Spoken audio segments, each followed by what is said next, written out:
now with our GMA cover story answering your questions about money. And there's so much concern right now, from banks in trouble to soaring inflation, leaving many wondering what it means for their day-to-day lives. Well, our chief economics correspondent, Rebecca, a.k.a. Becky Jarvis, and consumer correspondent Becky Worley join us. The Battle of the Beckys. Becky's a symbol. Becky's a symbol. And you're going to help some folks here because the Federal Reserve, they're meeting this week. Yes. Correct? Okay. And they're thinking they're going to put a pause on raising interest rates? Yes. So what could that potentially mean for savings and for credit cards? So that's going to have potentially a really significant impact, Robin, on savings and credit cards because of the fact that the Federal Reserve has been on this rate hike spree. They've aggressively been hiking rates in order to lower inflation. That has meant you could get paid more money on your savings account, maybe. A lot of people will say I didn't really get that, but some people could. And then the biggest thing was credit card interest rates were going up. Your credit card payments, if you were carrying a balance, was getting more and more expensive. Mortgage rates have been climbing. This will mean, if the Fed pauses, and we'll know tomorrow, this will mean that some of those rates that have been climbing won't climb as much in the near future. Okay, but I noticed how you said it. Yeah, they could still climb going forward. And if you have that credit card bill, you want to keep making those payments. And you cannot emphasize that enough. Yeah. Okay, our great viewers. This one comes from Wendy. She wrote to us on Facebook asking if housing is sitting on a bubble like 2007. What do you think about that? And Robin, a lot of people are worried about this. A lot of people just bought homes. A lot of people are trying to find homes. Here's what's very different. We are in a very different world than we were in 2007. First of all, the jobs market as strong historically as it's ever been. Second of all, the people who own homes right now, this is a fascinating statistic. 85% of people who own homes have mortgages below 5%. What that means is if you were going to go out and buy a new house right now, you'd have to take on a far more expensive mortgage. So people don't want to sell because they already have the best deal sitting in their own home. That's part of the problem. There aren't enough homes for people to buy, and that is what has been driving up prices for people. And we don't see the foreclosures we saw last time, which is what makes this a much more sound market. And housing, that leads to the third question that we have from a viewer, because it's really on people's mind. And this is Lisa.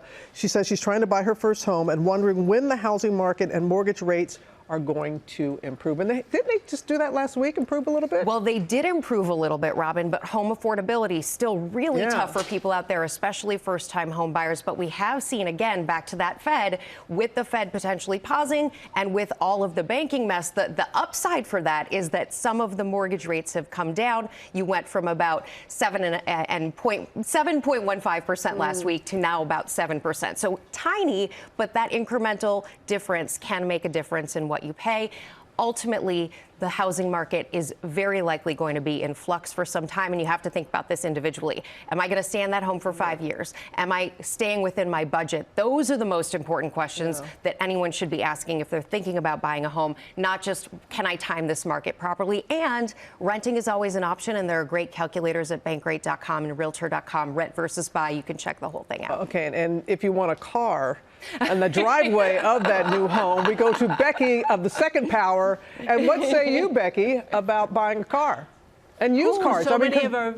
Because both used cars are as expensive as new cars, it seems now. If you want to know where the pain points are for the American budget, look in the driveway. You are so right. Experian says the average car payment for a new car at the end of 2022 was $716. For a used car, $526. That's like a mortgage or paying rent for a lot of people. So a lot of people asking on our Facebook and Twitter what they can do about their car payments. And unfortunately, we're really in a waiting game. We're waiting for those interest rates to stabilize or for them to go down. But in the meantime, there is one thing you can do, and that is work on your credit score. Because if you have a higher credit score, you'll get a lower interest rate when you can finally hopefully get into a lower rate and refinance or renegotiate. But that's really all we can do right now if you're already locked into a high payment. Becky, I remember the cars were in short supply during the pandemic. Is that still the case?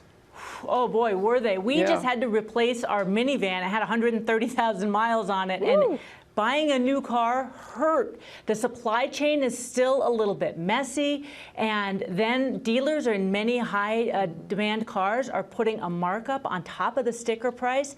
Then you have high interest rates. So it is painful out there. If you can eke 5,000 or 10,000 more miles out of the old car, you should do it until those rates come down. If those rates come down, it is really magic 8-ball time right now, Robin. Will interest rates go down? Some say yes.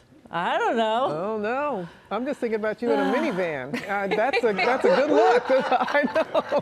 Hey, Becky to the Second Power, thank you so much. And Rebecca, thank you as always. And we want our viewers to keep sending in their questions. Absolutely. Thanks, Robin. Well, hey there, GMA fans. Robin Roberts here. Thanks for checking out our YouTube channel. Lots of great stuff here. So go on, click the subscribe button right over here to get more of awesome videos and content from GMA every day, anytime. We thank you for watching, and we'll see you in the morning on GMA.